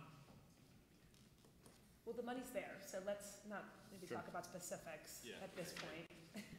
But, Just to kind of wrap up the sewer fund, if we Yeah. can, since we're here on page 38, this is out of every fund in the budget, this is the only fund that really has me concerned. We haven't been keeping up with costs as far as when you look at revenue. I've been doing some research, and Rob's been helping me. I went back to the ordinance, and the ordinance for our sewer rates dates back to 2010. set the rates for 10 and 11, and then from there on out, it was that rates should keep up with any increases that came from the county, the city, people that charge us, and we pass that on to customers. At this point, I'm not sure that that was done every time that rates increased. What I don't know is historically, what was the reason for that? Was it a choice that was made, or was it just something that got missed around the 13, 14 timeframe? So that's where I had one of my team down in the basement today for a record. I would say it got missed. I think it got because missed. We definitely didn't want to deal with it all the time. We said, hey, if they increase it, pass it right on. Well, the sewer is always done by Canton, so we just passed it on whatever they did, correct? Correct, and I can see in 16 where we passed on an increase, but we didn't match what the county was charging us. So how far Well, we behind? should, right. So that was at the beginning of 16. And you haven't before I got- figured, how far behind are we, did you say? Per person, per Per household? person, well, the county portion, it's about $4 that the county's charging adds us up. that we're not passing on. That's significant. And then for city of Canton, if you look down at the bottom of 38, we pay a share of Canton's debt on their plant. Right. And we always have done that, and that's fine, but then now you'll see that second line of our share of their sludge dewatering process. And that's another 125,000. That's a one-time thing, but at the same time, we have to find a way to pass that back to our customers. So I'm just bringing that to your attention. It's something that we'll talk about in the coming weeks as I run more numbers, but we want to, bring things in line so that we're not behind. And I had Rob reach out to the county to see if they plan any more increases, and he found out that they do not in the current time frame. So once we get even, we should be okay. Who's Mr. Manhole? Mr. Manhole is that process we use. If you've seen in the streets where there's like a concrete ring around a manhole casting, it's just a process, kind of like Kleenex is actually facial tissue.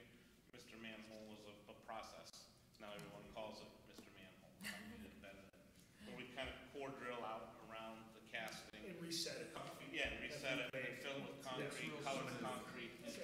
Well, and Rob, to visit that, sometimes I get questions, they just paved the street, look, they're tearing it back up. Well, no, that's The just. process, no, that's the best way to go with these, That's right? right, yeah, As get far your as the street grade, and expansion. the manholes are a little bit buried, or on, like South Main, a couple were buried. Right. And then one was sticking up a little bit, Right. part of that paving.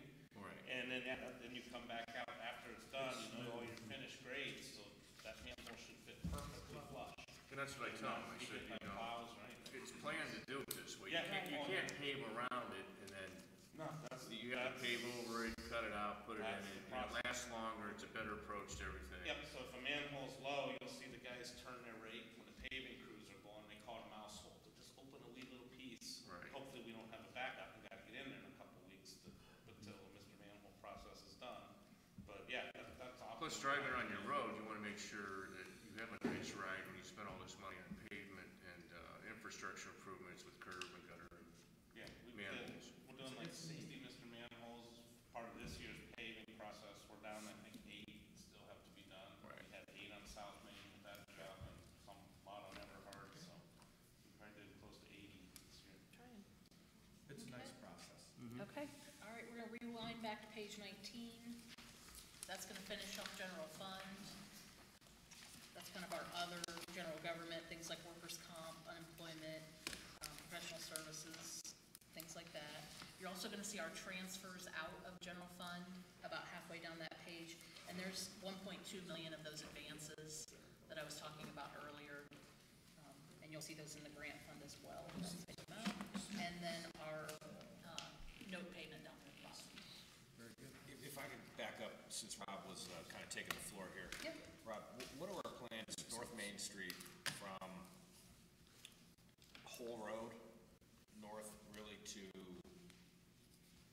probably Orion, that northbound lane, the center lane? There's the old joint, I think, when it was a brick road, and it's been expanded through the years, widened from the New Berlin era, 2-lane brick road. That joint just totally failed. And you see that all the way up to the signal at Acme, and then it kind of jumps to the other side a bit, goes all the way to Orion, and then if you look really close, that same joint goes in the county, north on Cleveland Avenue. What I'm gonna try and do is get some of that done with the Apple Grove paving next year, because the Apple Grove North Main intersection is a disaster. So that one's easily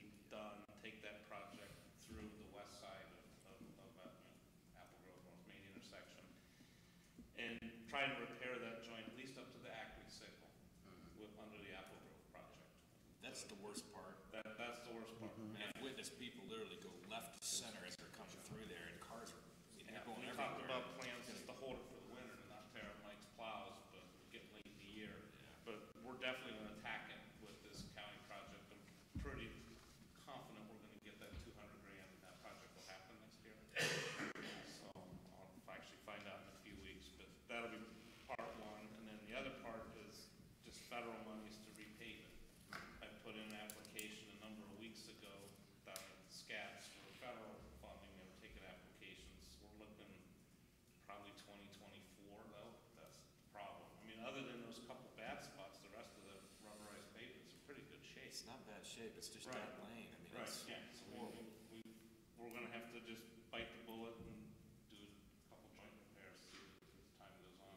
But at least wanna tackle that worst one, the middle of the intersection and up to the Acme signal. As part of this Apple Grove project. Okay. Okay. Page 20, income tax fund, like we talked about, income tax forecasting to be a little bit up next year.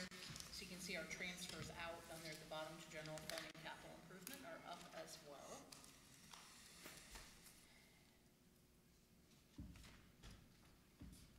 Page 21, 2 and 3 will be Chief Bacon, Fire and EMS.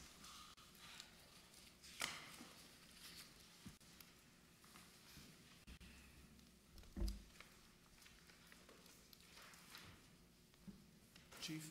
Yes. What's the age of our newest fire truck? My newest fire truck is a 2016. That'd be the KME that we bought. Okay, so we've got 2016. And all the way back to 2006. Okay. Yeah, What would be the replacement cost of the 2006 truck today? 2006 engine would probably be somewhere in the neighborhood of $400,000. Say that again? $400,000 for an engine. When the time comes, and I won't be here for the ladder, you're looking at a little bit over $1.5 million. Wow. I hope they last What's the age of the ladder truck? The age of the ladder truck right now is, I think, 10 years. We got another 15 years left on it. We try to keep the ladder truck 30 years. We try to keep our engines 20 years and our AMSs at 10 years. We're pushing all of our AMSs right now. Did Hoover help fund the ladder truck?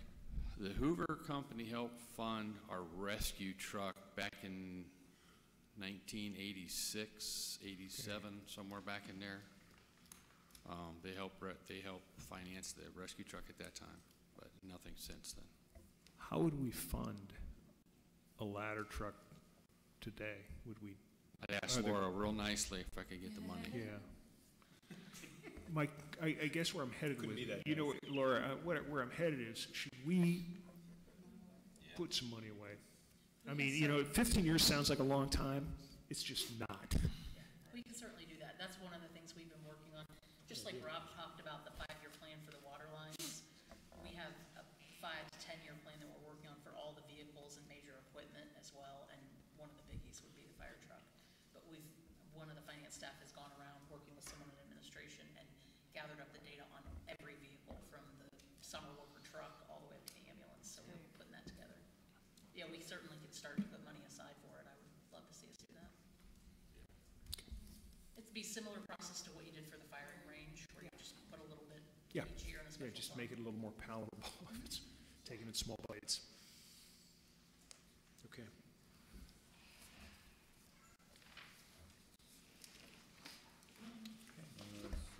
Any other questions? No. If the levy passes, obviously you won't be doing the miscellaneous maintenance on the first page, is that correct? The miscellaneous maintenance is just for the building itself. We would not be doing the rear garage doors at the $14,000 now. If that goes through, that will not. Okay. That will not. Anything else removed because if that happens?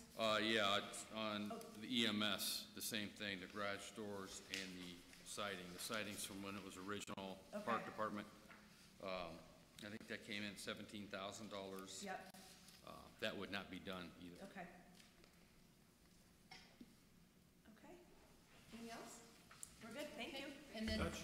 One other good comment here. I haven't been up here that quite as long as you've been part, but I've been always amazed how tight you have been with your ship. And you keep it in place, you need what you need, so thank you for doing that.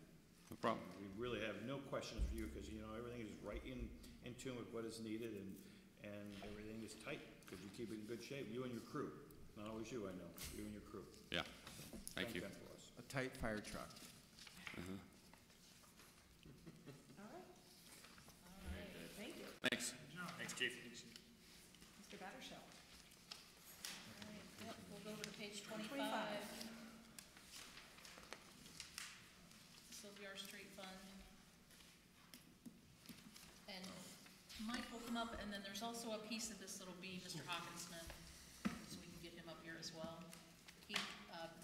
Mike would be the left-hand side at the bottom, and John would be the right-hand side at the bottom. So if you have questions on either thing.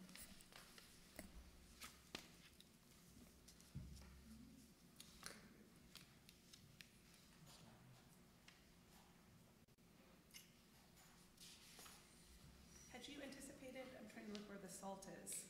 That was obviously a, $59.48. yeah. Did you anticipate that? I would have to say yes, because Okay. of the winter.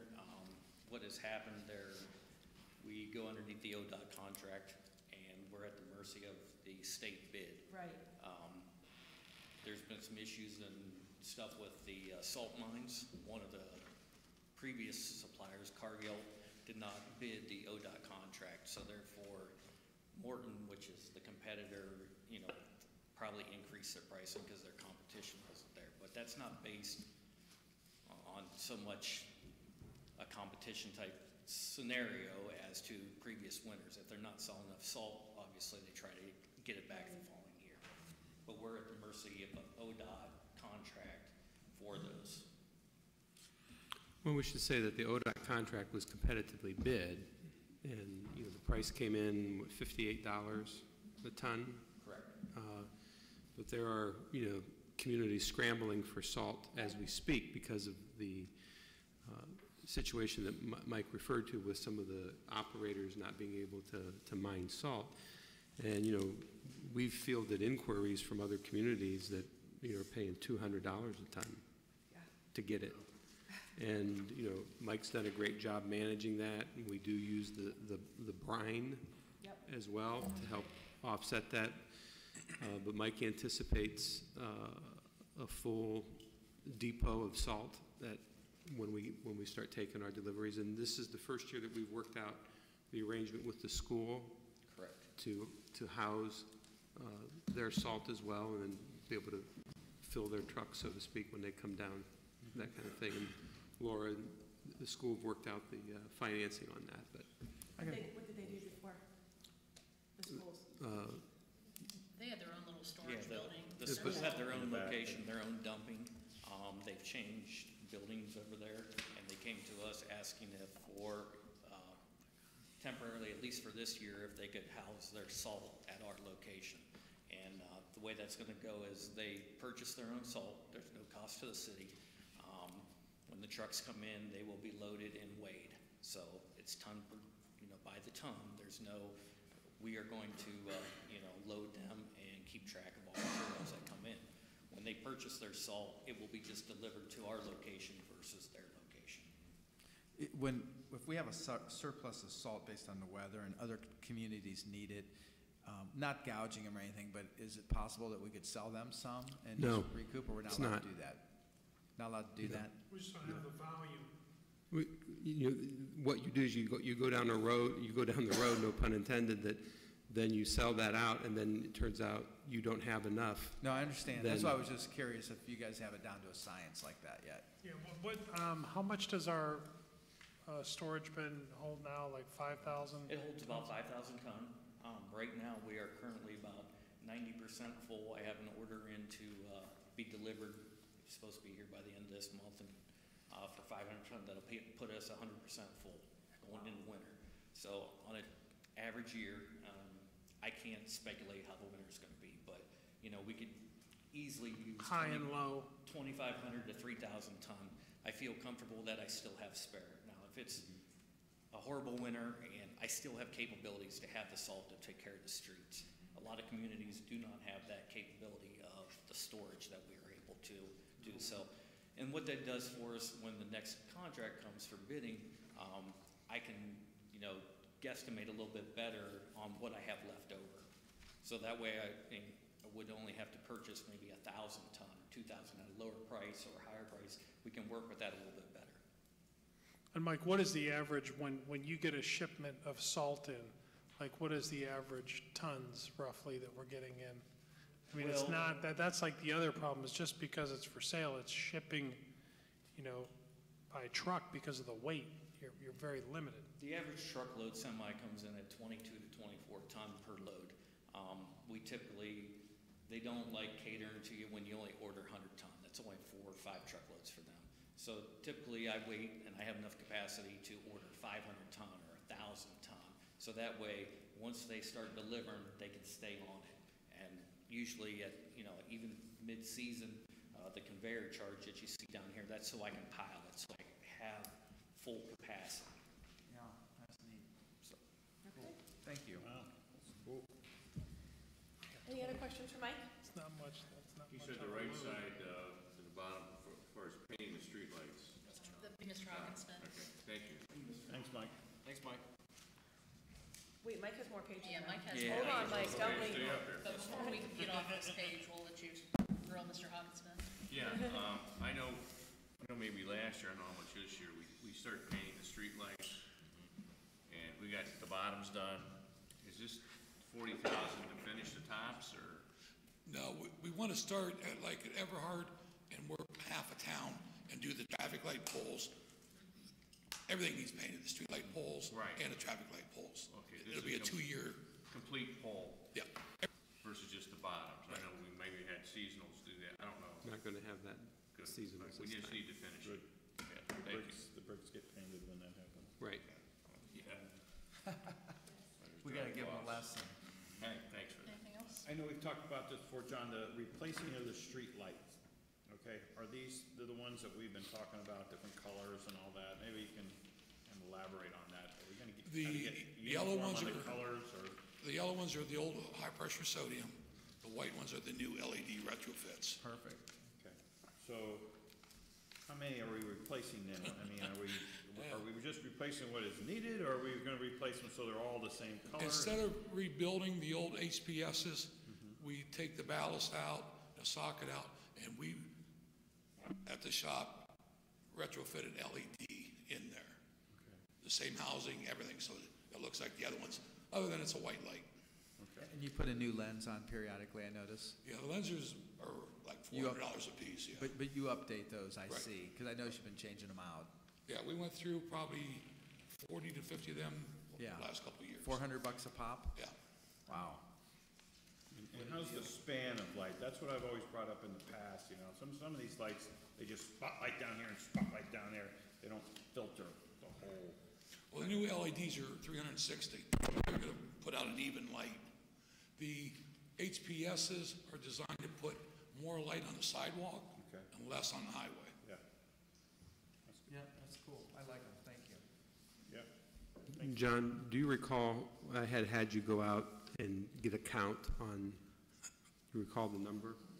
308 streetlights from Everhard up to Orion. 40 of those were from 7th Street North are the high, like AEP uses, but those are high pressure sodium too. But altogether 308.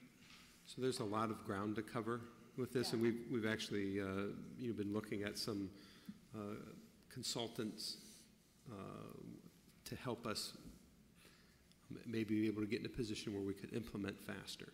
So, working on that. We like it, LED style. That'll save us money too in the long run. Yes. Okay. Any other questions on 29 for John? 25, 29? On 29, now we have the 40 lighted ballards. Okay, so are we staying with that plan, or what is our plan with that idea? I mean, it's budgeted, I understand that. Right. Well, we've budgeted it, and we've actually set out a sample, I think, of that, of the bollard. Those little shorter, Oh, Yeah, we put those out. I think we have some out there now, different ones. we have one at the corner at the bank there. It looks nice. And But the other one, nobody liked, it was too bright, it was blinding the drivers. Yeah, right. This one, we've got good reports on. right. Are we getting serious about that and doing a plan or starting that? I mean, it's on here, but, yeah, the consultants maybe can talk to us about that too, and make sure that maybe every other one, and, I mean, that should reduce costs, that should reduce us looking like an airport, and give a lot of light to the sidewalks at the same time, right? That's the Yeah, idea. this is on my Soretta box. Okay. Now, we wanna retrofit get those to that. LED too. Those don't come LED. Those don't come in LED? No. We take out the ballast, use the socket, and put an LED lamp in place of it. Yeah. Wow. So, Savings should make up for that in the long run, right? so before we move ahead with a plan, we're gonna make sure that Yeah. council's on board with it. Right. So it's really just getting the money in the budget, I and think then, we had this budgeted last year, if I'm not Yeah. mistaken, something like but it's that. just like making a final determination, making sure we get the right lighting, so we have a consistent plan. Absolutely. You've tried. And the consultant could help us out too. Right. We're not lighting experts. John's the best lighting expert there is, but it'd be nice to have a consultant come in with that. Thank you. Thanks, John. Okay. So if Mike wants to come back up, right? Yep. 26 Yep. is our storm sewer and street levy funds, as well as municipal road. Municipal road is one that, Oh, no, I like this. 211 is grant funds through the county that Rock secures. So that goes up and down every year. 209 and 210 are our levy funds that are primarily Mike Battershell's money. One thing I did want to note down at the bottom right corner of page 26, just so you guys have kind of a comparison, because I know funding is all over the budget for streets and roads. But last year, in 2018's budget, our total street paving, grant funds, everything was $3,042,000. For our 19 budget, it's $3,317,000. So just so you have a year over year, It's all in Doug's ward. all in Doug's ward. Not really. You gotta work on Actually, that. so, is that what you're saying? Portage. Gee whiz, Doug. That's a 10% increase overall. And thanks for all those extra grants, because like I said, without That's that. awesome. Listen, the city looks great th- overall. This is, I mean, you're hitting it hard and you're hitting it early. I mean, we're already done with basically all the projects, but some Mr. Manhole covers, right? For the most part? Yeah, I mean, we've got, West Maple still under construction. saw it. You got Another final week or coat. so, we should be about there, other than the poles take some time to get fabricated. They're gonna be shutting down pretty quick, the blacktop things. When will that be, around November? It depends on the weather. I Okay. anticipate up to at least Thanksgiving. Okay, cool. Well, we should be in good shape then. Yeah, we gotta do Cole Avenue probably next week behind St. Paul's. I like that. We'll do that. Nice We're budget. wrapped up. Nice budget.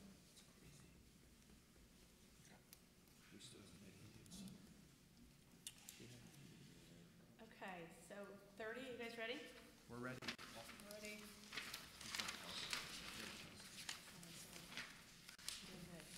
Okay, 30, I think we hit Mike's double Oh, truck already? when we were there Okay. before. We already got that. All Yep, right. so What's next? 32. 31? 32 and 38. 32, I just kind of want to draw your attention to, this is that capital projects reserve fund that you guys put in place about a year and a half ago, I think. We took all the leftovers from 17 that people didn't spend, and in 18 put them over here. Little Nice. savings account for each department. One of the things that was really nice is the street fund had a lot of leftover money in 17 because salt prices were low. This year, when salt prices were high, Mike had to spend a lot more out of the street fund, but he had about $100,000 over here that he could then use for some equipment that he needed without having to, break the bank on the street fund. Excellent. I have a question for Mike. We're replacing a lot of equipment. I wanted to speak specifically to the Durapatcher. Yes. We haven't really used that a whole lot. Is there any value to this? Yes. That has also been verbally talked with the dealership as a trade-in in regards to the excavator that the three different departments would be funding. And as well, you'll see down at the bottom of this page as a grapple loader attachment. So what I've talked with them with is the two pieces of equipment for trade-in regards to these two pieces. What that grapple loader attachment is, it's a piece of equipment that goes onto the loader that we purchased early this year, that was approved for the loader. What that is, whether you can see or not, it's a different style bucket that goes on the front of the machine. And what I've been seeing here recently that kind of concerns me is during storms, tree cleanup, some safety issues with the guys and being in the mix of all that. So this is a tool that would be a better safety fit and a quicker, cleanup as a tool versus 10 guys out there cutting up little pieces and rolling it into the truck or what have you. God forbid we'd ever have a serious storm where there's multiple roads closed or, this type of attachment could pick up debris. Not that we would ever have that serious of a storm, but you don't know. So what I looked at that is something that wasn't available to our old loader, and with this new loader as an attachment, as a tool to have an emergency situation. Yes, and in working with Chief Bacon on an emergency preparedness plan and, planning for contingency operations, this was one of the items brought up in our committee meeting on, in the event, say, a tornado comes through and drops a significant number of trees across the roadway. How are we going to get his vehicles in to take care of residents? We got to get these heavy limbs out of the way, like now. And this attachment would enable us to kind of do that. We can offset that cost with trading in. With the trade-in of the digger batcher and the smaller excavators. What do you estimate that cost? Or I know they, I will have that in writing once, this would possibly be approved. It's verbally in the $20,000 range. The dealership did come out and look at it. I know as council, we had to spend a lot of money on that machine. It's still a very good machine. It just doesn't fit our application. We learned that through trial and error. Yeah. And I did notice one error while you guys were talking. This excavator, that's the one that we had split a third to street sewer, and this is the full cost here. So that should only be $25,000, not the $75 in the note. Okay. We'll get that fixed. And then I think we had Mike 38. talk about 38. We talked about Mr. Van Hole and the drying pad already. So Yes. if there's anything else on 38 that you guys had questions on. Anything else? On 38? Correct. We already talked. No, Yeah, we're talked good. about it. Okay. Thanks, Mike. Thank you. Good work on that. I think we're now on page 33, Laura, is that right? Yes, 33, this is our water administration, that'd be for the water billing clerks, as well as other administrative costs. And then down at the bottom, you'll see our water debt service, which is our bonds and notes and loans that we have for our water system, the plan and the system, the repayments of those. We did water distribution on 34, so we'll go over to 35, which is our water plant. And that will be Mark.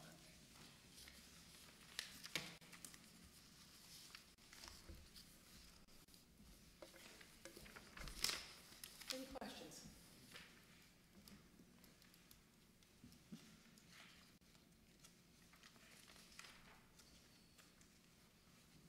The only thing I had was, is there anything more going on with the meter program, or that's nothing to do with this anymore? I know we budgeted for it, but it's on hold.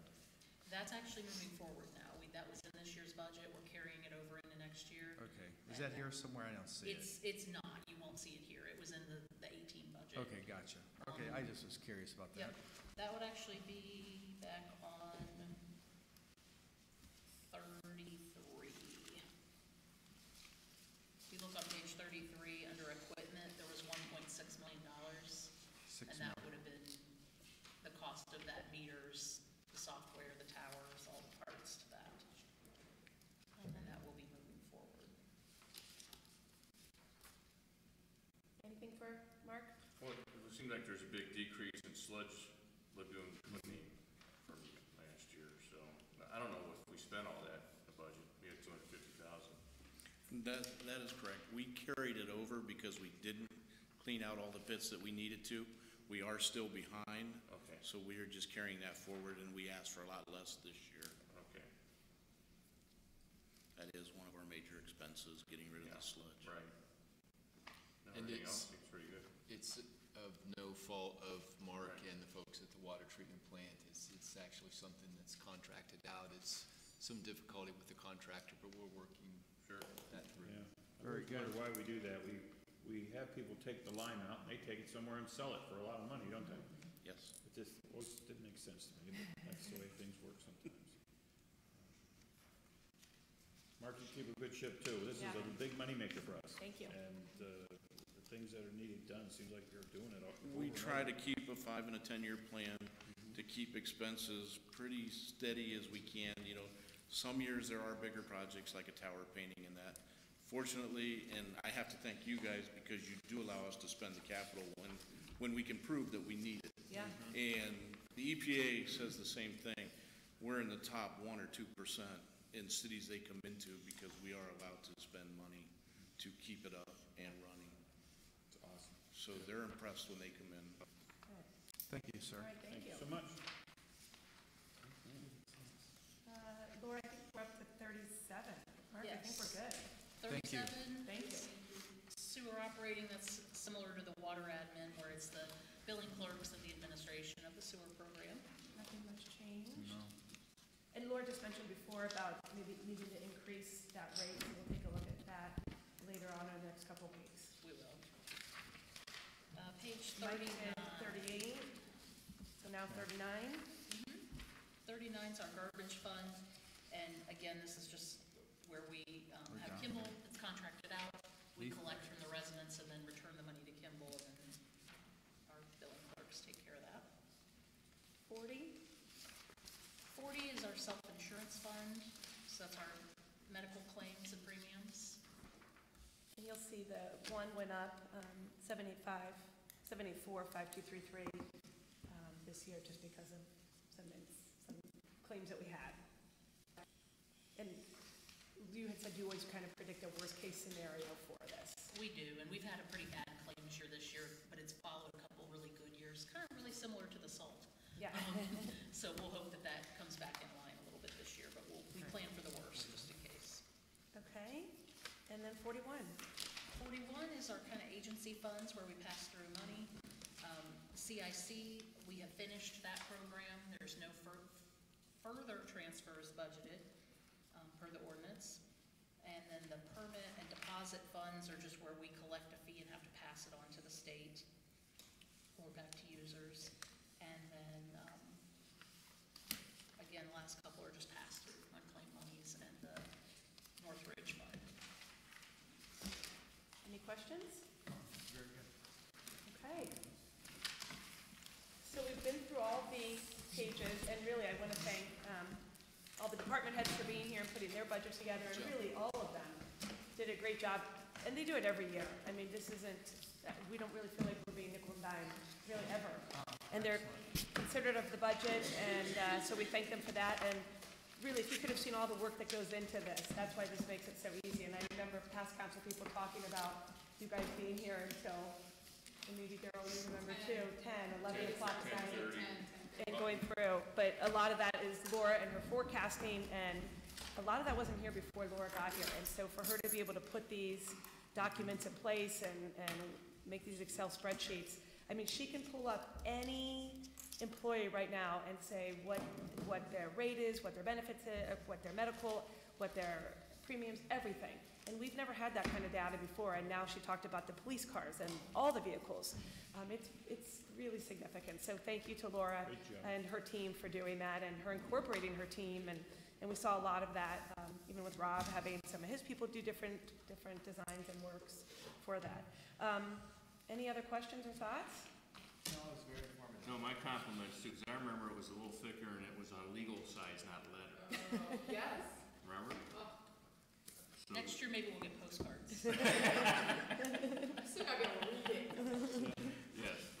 Pat, the mayor, thank you for your work on this stuff here. Yeah.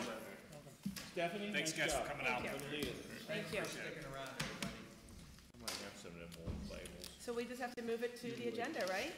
We need to do, give it first reading? Yep. Okay.